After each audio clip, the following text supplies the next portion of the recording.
చేస్తుందా, బాబోయ్ మళ్ళీ ఏమేమి డీటెయిల్స్ అడుగుతారో ఏంటో అని అస్సలు భయపడకండి. ఇది మీ హక్కుల కోసం చేస్తున్న సర్వే. ఆంధ్రప్రదేశ్ లో ఇంటింటి సర్వే ఒకటి స్టార్ట్ అవుతుంది. దాని పేరు ఏకీకృత కుటుంబ సర్వే, UFS.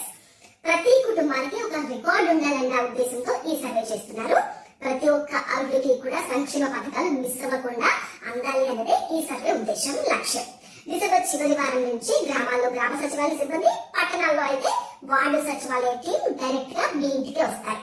మరి వచ్చి ఏమేమి క్వశ్చన్స్ అడుగుతారంటే మీ కుటుంబ సభ్యుల వివరాలు, రేషన్, ఆధార్, ఉద్యోగం, ఆదాయం, ఎవరెవరికి ఇలాంటి పథకాలు అందుతాయి, ఇవన్నీ కూడా అడుగుతారు. ఇదంతా కూడా పేపర్లలో కాదు, మీ ఒక ప్రత్యేక మొబైల్ యాప్ లో ఫాస్ట్ గా క్లియర్ గా తప్పిదాలకు అవకాశం లేకుండా.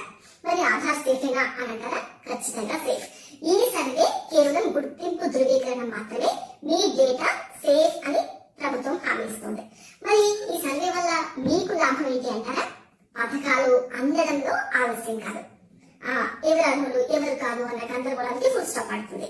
సర్టిఫికేట్ ఏమైనా ఉంటే ఫాస్ట్ గా వస్తాయి, సేవలు డైరెక్ట్ గా అందుతాయి. కాబట్టి సర్వే టీం వస్తే మీరు అస్సలు భయపడకండి, సరైన సమాచారం ఇవ్వండి.